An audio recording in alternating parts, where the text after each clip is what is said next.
ಎಲ್ರಿಗೂ ನಮಸ್ಕಾರ. ಪುಷ್ಪಾ ಶೆಟ್ಟೀಸ್ ಕುಕ್ಕಿಂಗ್ ಡೈರಿಗೆ ಸ್ವಾಗತ. 1 kg ಚಿಕನ್ನ ಚೆನ್ನಾಗಿ ತೊಳೆದು ಇಟ್ಕೊಂಡಿದ್ದೀನಿ. ಇದರಿಂದ ನಾನಿವತ್ತು ಟಿಪಿಕಲ್ ಕುಂದಾಪುರ ಚಿಕನ್ ಹಳ್ಳಿ ಸ್ಟೈಲಲ್ಲಿ ಹೇಗೆ ಮಾಡ್ತಾರೆ ಅಂತ ಹೇಳ್ಕೊಡ್ತಾ ಇದ್ದೀನಿ. ಇದಕ್ಕೆ ನಾನಿಲ್ಲಿ ಒಂದು ದೊಡ್ಡ ತೆಂಗಿನಕಾಯಿ ತುರಿನ ತಗೊಂಡಿದ್ದೀನಿ. ಇದರಲ್ಲಿ 2 ಕಪ್ ತುರಿನ ತೆಂಗಿನ ಹಾಲು ತೆಗಿಲಿಕ್ಕೆ ಇಟ್ಕೊಂಡಿದ್ದೀನಿ.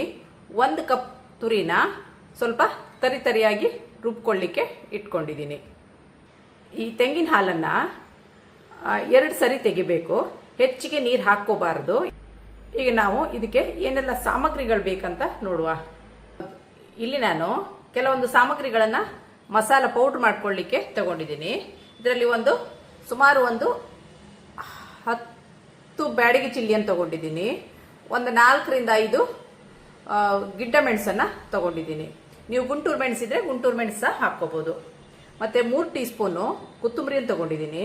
1 ಟೀ ಸ್ಪೂನು ಕಾಳು ಮೆಣಸನ್ನು ತಗೊಂಡಿದ್ದೀನಿ. ಅರ್ಧ ಟೀ ಸ್ಪೂನ್ ಜೀರಿಗೆಯನ್ನು ತಗೊಂಡಿದ್ದೀನಿ. 1/4 ಟೀ ಸ್ಪೂನ್ ಆಗುವಷ್ಟು, 1/4 ಟೀ ಸ್ಪೂನ್ಗಿಂತ ಸ್ವಲ್ಪ ಕಡಿಮೆನೇ ತಗೊಂಡಿದ್ದೀನಿ, ಮೆಂತೆಯನ್ನು ತಗೊಂಡಿದ್ದೀನಿ. ಅರ್ಧ ಟೀ ಸ್ಪೂನು ಹಳದಿ, ಪಿಂಚ್ ಹುಳಿ ತಗೊಂಡಿದ್ದೀನಿ. ಸ್ವಲ್ಪ ಕರಿಬೇವು, 10 ರಿಂದ 15 ಬೆಳ್ಳುಳ್ಳಿ ಹೆಸಲನ್ನ ತಗೊಂಡಿದ್ದೀನಿ. ಇಲ್ಲಿ ನಾನು 2 ಈರುಳ್ಳಿನ ತಗೊಂಡಿದ್ದೀನಿ. ಇಲ್ಲಿ ತಗೊಂಡಿರೋ ಸಾಮಗ್ರಿಗಳನ್ನೆಲ್ಲ ತೆಂಗಿನ ಎಣ್ಣೆಯಲ್ಲಿ ಹುರ್ಕೊಂಡು ಬರೋಣ. ಈಗ ನಾನಿಲ್ಲಿ ಬಾಣಲೆಯನ್ನು ಬಿಸಿಗಿಟ್ಕೊಂಡಿದ್ದೀನಿ. 1 ಟೀ ಸ್ಪೂನ್ ಆಗುವಷ್ಟು ತೆಂಗಿನ ಎಣ್ಣೆನ ಹಾಕ್ತಾ ಇದ್ದೀನಿ.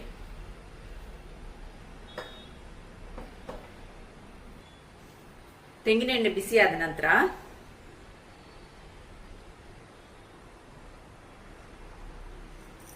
ಸ್ವಲ್ಪ ಮೆಂತೆಯನ್ನು ಹಾಕ್ತಾ ಇದ್ದೀನಿ.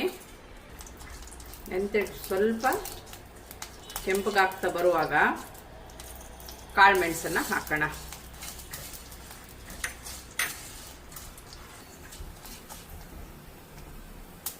ಈಗ ಇಲ್ಲಿ ಮೆಣಸು ಆಗಿದೆ, ಪಟ ಶಬ್ದ ಕೇಳ್ತಿದೆ. ಈ ಹಂತದಲ್ಲಿ ಏನು ಕೊತ್ತಂಬರಿ 3 ಟೀ ಸ್ಪೂನ್ ತಗೊಂಡಿದೀವಲ್ಲ ನಾವು, ಅದನ್ನು ಹಾಕ್ತಾ ಇದ್ದೀನಿ.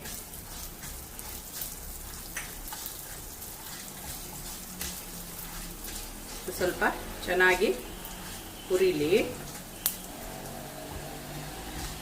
ಕೊತ್ತಂಬರಿ ಘಮ ಬರುವಾಗ ನಾನಿಲ್ಲಿ ಮೆಣಸು ಆಲ್ರೆಡಿ ಹುರಿದು ಇಟ್ಕೊಂಡಿದ್ದೀನಿ. ನಾನು ಮಳೆಗಾಲದಲ್ಲಿ ಮೆಣಸನ್ನ ಸ್ಟೋರ್ ಮಾಡೋದು ಹೇಗೆ ಅಂತ ಆಲ್ರೆಡಿ ವಿಡಿಯೋದಲ್ಲಿ ಹಾಕಿದ್ದೀನಿ, ಅದನ್ನ ನೋಡ್ಕೊಳ್ಳಿ. ಈಗ ನಾನು ಮೆಣಸನ್ನ ಹಾಕ್ತಾ ಇದ್ದೀನಿ.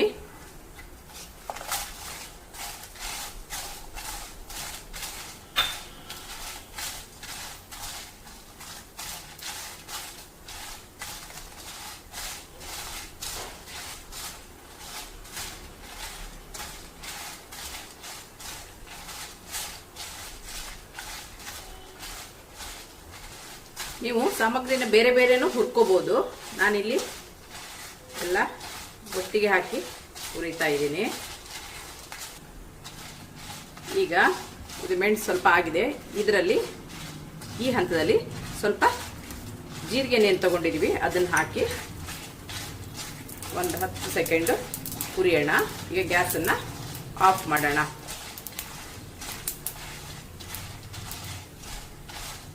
ಈಗ ಮೆಣಸು ಸಾಮಗ್ರಿಗಳೆಲ್ಲ ಗರಿಗರಿಯಾಗಿ ಆಗಿದೆ. ಇದು ತಣ್ಣಗಾದ್ಮೇಲೆ ಹಳದಿಯನ್ನು ಸೇರಿಸ್ಕೊಂಡು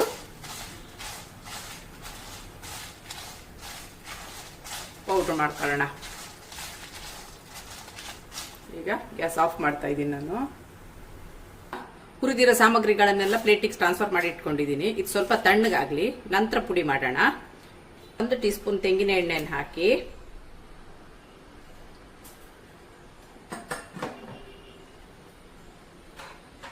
ಸ್ವಲ್ಪ ಬೇವಿನ ಸೊಪ್ಪನ್ನು ತಗೊಂಡಿದೀವಲ್ಲ, ಅದನ್ನ ಹಾಕ್ತಾ ಇದ್ದೀನಿ.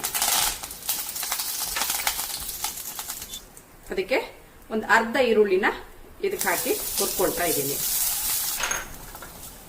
ಇದೀಗ ಈರುಳ್ಳಿ ಆಗಿದೆ.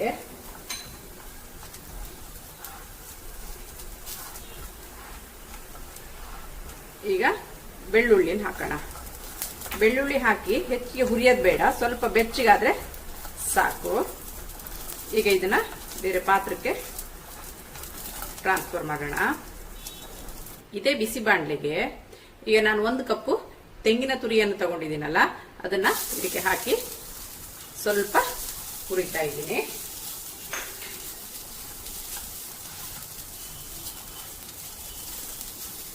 ಹೆಚ್ಚಿಗೆ ಹುರಿಯೋದು ಬೇಡ ಇದು.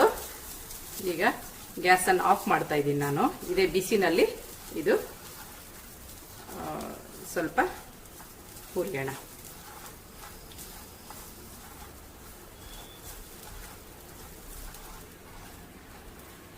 ಇದು ಸ್ವಲ್ಪ ಬಿಸಿ ಬಾಣಲಿನಲ್ಲೇ ಇರಲಿ. ಈಗ ಅಷ್ಟರಲ್ಲಿ ನಾವು 2 ಕಪ್ ತೆಂಗಿನ ತುರಿನ ತಗೊಂಡಿದೀವಲ್ಲ ಇದನ್ನ ತೆಂಗಿನ ಹಾಲು ಮಾಡ್ಕೊಂಡು ಬರೋಣ. ಈ ತೆಂಗಿನ ಹಾಲಿಗೆ ಹೆಚ್ಚಿಗೆ ನೀರು ಹಾಕೋದ್ ಬೇಡ, 2 ಸಾರಿ ಹಾಲು ತಕ್ಕೊಳ್ಳೋಣ. ಈಗ ನಾನಿಲ್ಲಿ ಮಸಾಲೆನೆಲ್ಲ ಪೌಡ್ರ್ ಮಾಡ್ಕೊಂಡು ಬಂದಿದ್ದೀನಿ. ಅದಕ್ಕೆ ಈಗ ನಾವೇನು ಹುರಿದು ಇಟ್ಕೊಂಡಿದೀವಲ್ಲ ಈರುಳ್ಳಿ, ಬೆಳ್ಳುಳ್ಳಿ, ಬೇವಿನ ಸೊಪ್ಪು ಅದನ್ನ ಹಾಕ್ತಾ ಇದ್ದೀನಿ. ಮತ್ತೆ ಸ್ವಲ್ಪ ಅರಿಶಿನ, ಒಂದು ಅರ್ಧ ಟೀ ಸ್ಪೂನ್ ಆಗೋಷ್ಟು, ಮತ್ತೆ ಪಿಂಚ್ ಹುಣಸೆ ಹಣ್ಣನ್ನು ತಗೊಂಡಿದ್ದೀನಿ, ಅದನ್ನು ಸಹ ಹಾಕಿ. ನಾನು ಇದಕ್ಕೆ ಎಕ್ಸ್ಟ್ರಾ ನೀರು ಸೇರಿಸಿಲ್ಲ. 2ನೇ ಬಾರಿ ಏನು ತೆಂಗಿನ ಹಾಲು ತಗೊಂಡಿದ್ದೀವಿ ಅದರಿಂದ ನುಣ್ಣಿಗೆ ನೈಸಾಗಿ ಪೇಸ್ಟ್ ಮಾಡ್ಕೊಂಡು ಬಂದಿದ್ದೀನಿ. ಪೇಸ್ಟ್ ತುಂಬಾನೇ ನುಣ್ಣಗಾಗಬೇಕು. ನಂತರ 1 ಕಪ್ ತೆಂಗಿನಕಾಯಿ ಏನು ಹುರಿದು ಇಟ್ಕೊಂಡಿದೀವಲ್ಲ ನಾವು ಅದನ್ನ ಅದೇ ಮಿಕ್ಸಿಗೆ ಹಾಕಿ, ಪೇಸ್ಟ್ ತೆಗೆದ ನಂತರ ಅದೇ ಮಿಕ್ಸಿಗೆ ಹಾಕಿ 1 ಸೆಕೆಂಡ್ ಪಲ್ಸ್ ಮಾಡಿ ಇಟ್ಕೊಂಡಿದ್ದೀನಿ. ತುಂಬಾ ನುಣ್ಣಗಾಗಬಾರ್ದು, ಈ ತರ ಜರಿ ಜರಿ ಇರಬೇಕು. ಇನ್ನು ನಾವು ಇದ್ರ ಮುಂದಿನ ಪ್ರೊಸೀಜರ್ ಅನ್ನ ನೋಡ್ಕೊಬರೋಣ. ಈಗ ನಾನಿಲ್ಲಿ ಪಾತ್ರೆನ ಬಿಸಿ ಇಟ್ಕೊಂಡಿದ್ದೀನಿ. ಇದಕ್ಕೆ 1-2 ಟೀ ಸ್ಪೂನ್ ಆಗೋಷ್ಟು ತೆಂಗಿನ ಎಣ್ಣೆ ಹಾಕ್ತಾ ಇದ್ದೀನಿ. ಹಾಗೆ 1 ಟೀ ಸ್ಪೂನ್ ಆಗೋಷ್ಟು ತುಪ್ಪವನ್ನ ಹಾಕ್ತಾ ಇದ್ದೀನಿ.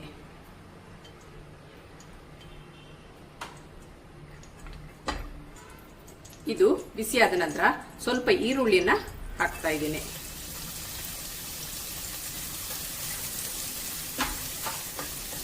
ಇದರಲ್ಲಿ ಒಂದು ಅರ್ಧ ಈರುಳ್ಳಿ ಹಾಕಿದ್ದೀನಿ ನಾನು.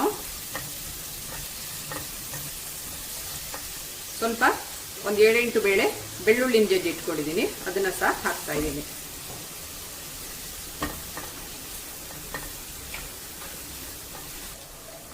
ಈಗ ಈರುಳ್ಳಿ ಟ್ರಾನ್ಸ್ಪರೆಂಟ್ ಆಗಿದೆ.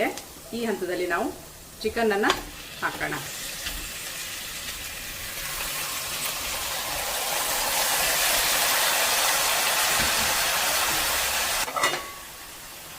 ಇದನ್ನ ಒಮ್ಮೆ ಮುಚ್ಚಿಡೋಣ.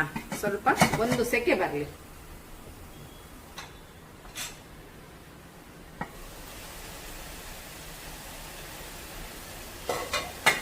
ಈಗ ಇದು ಚಿಕನ್ ಬಾಡಿದೆ. ಈ ಹಂತದಲ್ಲಿ ಸ್ವಲ್ಪ ಹರಳು ಉಪ್ಪನ್ನ ಹಾಕೋಣ. ಹಾಗೂ ಒಂದು 1/4 ಟೀ ಸ್ಪೂನ್ ಹಳದಿಯನ್ನ ಹಾಕೋಣ. ಈಗ ಮತ್ತೊಮ್ಮೆ ಉಪ್ಪೆಲ್ಲ ಮಿಕ್ಸ್ ಆಗಲಿ. ಅದಕ್ಕೆ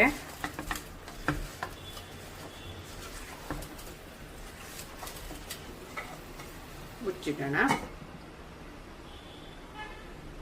ಈಗ ಇದು 1 ಸೆಕೆ ಬಂದಿದೆ. ಈಗ ಉಪ್ಪು ಅರಿಶಿನವನ್ನೆಲ್ಲ ಚಿಕನ್ ಎಳ್ಕೊಂಡು ಈಗ ಏನು ಮಸಾಲ ಮಾಡಿ ಇಟ್ಕೊಂಡಿದೀವಿ ನಾವು ಅದನ್ನ ಹಾಕೋಣ.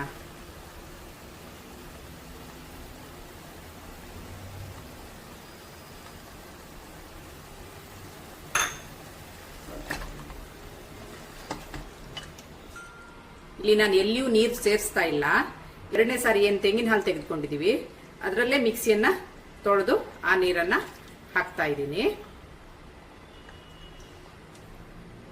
ತೆಂಗಿನ ತುರಿ ಏನು ನಾವು ಪೌಡರ್ ಮಾಡಿ ಇಟ್ಕೊಂಡಿದೀವಿ, ಪಲ್ಸ್ ಮಾಡಿ ಇಟ್ಕೊಂಡಿದೀವಿ ಹುರಿದು, ಅದನ್ನ ಹೀಗೆ ಮೇಲ್ಗಡೆ ಹಾಕ್ತಾ ಇದ್ದೀನಿ. ಇದನ್ನ ಈಗ ಮಿಕ್ಸ್ ಮಾಡೋದು ಬೇಡ, ಹೀಗೆ ಮೇಲ್ಗಡೆ ಇಟ್ಬಿಡಿ.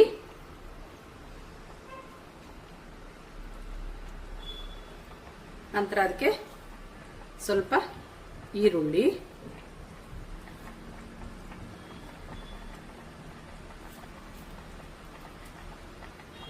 ಹಸಿ ಈರುಳ್ಳಿನ ಹಾಕ್ತಾ ಇದ್ದೀನಿ. ಮತ್ತು 1 ಟೀ ಸ್ಪೂನ್ ತುಪ್ಪ ಮೇಲ್ಗಡೆ ಹಾಕಿ ಇವಿಷ್ಟನ್ನು ಹಾಕಿ ಇದನ್ನು ಲೋ ಫ್ಲೇಮಲ್ಲಿ ಒಂದು 10 ನಿಮಿಷ ಕುದಿಲಿಕ್ಕೆ ಬಿಡಬೇಕು. ತೆಗೆದು ನೋಡೋಣ. ಈಗ 10 ನಿಮಿಷ ಆಗಿದೆ. ಈಗ ನೋಡಿ, ತೆಂಗಿನ ತುರಿ, ಈರುಳ್ಳಿ ಎಲ್ಲ ಅದ್ರ ಜೊತೆಗೆ ಸೇರ್ಕೊಂಡಿದೆ. ನಾನು ಯಾಕೆ ಹೀಗೆ ತೆಂಗಿನ ತುರಿ ಇಡ್ತಾ ಇದ್ದೀನಿ ಅಂದರೆ, ಫಾರ್ಮ್ ಕೋಳಿ ಬೇಗನೆ ಬೆಂದು ಮೆತ್ತಗಾಗ್ಬಿಡುತ್ತೆ. ಇದು ಈ ಥರ ಮಾಡೋದ್ರಿಂದ ಕೋಳಿ ಪೀಸು ಹಾಗೆ ಗಟ್ಟಿಯಾಗಿ ಉಳಿಯುತ್ತೆ. 5 ನಿಮಿಷ ಚೆನ್ನಾಗಿ ಕುದೀಲಿ. ಕುಂದಾಪುರ ಚಿಕನ್ ಪೌಡರ್ ಅಂತಾನೆ ಮಾಡ್ತಾರೆ, ಅದನ್ನ ನಾನು ಮುಂದಿನ ದಿನಗಳಲ್ಲಿ ವಿಡಿಯೋ ಮಾಡಿ ಹಾಕ್ತೀನಿ. ಈಗ 5 ನಿಮಿಷ ಕುದೀಲಿ ಇದು.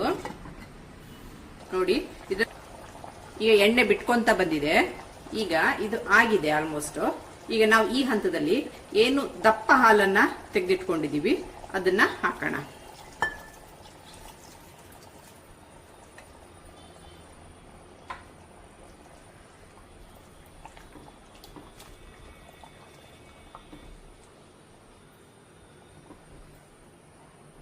ಈಗ ಗ್ಯಾಸನ್ನ ಸ್ವಲ್ಪ ದೊಡ್ಡದು ಮಾಡ್ಕೊಳ್ಳಿ, ಬೇಗನೆ ಕುದಿಲಿ. ಇದು ದಪ್ಪ ಹಾಲು ಹಾಕಿದ್ಮೇಲೆ ಹೆಚ್ಚಿಗೆ ಕುದಿಯೋದು ಬೇಡ. ಇದು ಸಾರು ತಣ್ಣಗಾದ್ಮೇಲೆ ಇನ್ನೂ ಸ್ವಲ್ಪ ದಪ್ಪ ಬರುತ್ತೆ. ಇದೀಗ ಆಗಿದೆ. ಈ ಹಂತದಲ್ಲಿ ನಾವು ಗ್ಯಾಸನ್ನ ಆಫ್ ಮಾಡೋಣ. ಈಗ ಒಂದು ಒಗ್ಗರಣೆ ಹಾಕೋಣ. ಇದಕ್ಕೆ 1 ಚಮಚ ತುಪ್ಪ ಹಾಕಿದ್ದೀನಿ, ಹಾಗೂ 1 ಟೀ ಸ್ಪೂನ್ ತೆಂಗಿನ ಎಣ್ಣೆ ಹಾಕಿದ್ದೀನಿ. ಬಿಸಿ ಆದ ನಂತರ ಇದಕ್ಕೆ ಸ್ವಲ್ಪ ಬೆಳ್ಳುಳ್ಳಿನ ಹಾಕೋಣ. ಎರಡು ಬೇಳೆ ಬೆಳ್ಳುಳ್ಳಿ ಹಾಕಿದ್ದೀನಿ. ನಾವು ಒಗ್ಗರಣೆಗೆ ಅಲ್ಲಿ ಸಹ ಬೆಳ್ಳುಳ್ಳಿ ಹಾಕಿರೋದ್ರಿಂದ ಇದಕ್ಕೆ 2 ಬೇಳೆ ಸಾಕಾಗುತ್ತೆ. ಈಗ ಒಂದು ಅರ್ಧ ಈರುಳ್ಳಿನ ಹಾಕೋಣ. ಈಗ ಈರುಳ್ಳಿ ಕಂದು ಬಣ್ಣಕ್ಕೆ ಟರ್ನ್ ಆಗ್ತಾ ಇದೆ. ಈ ಹಂತದಲ್ಲಿ ನಾವು ಗರಂ ಮಸಾಲೆ ಒಂದು 1/4 ಟೀ ಸ್ಪೂನ್ ಹಾಕೋಣ. ಈಗ ಇದು ಆಗಿದೆ. ಈ ಹಂತದಲ್ಲಿ ಒಗ್ಗರಣೆನ ಆಫ್ ಮಾಡೋಣ. ಈಗ ಕುದಿತಾ ಇರೋ ಸಾರಿಗೆ ಒಗ್ಗರಣೆನ ಹಾಕೋಣ.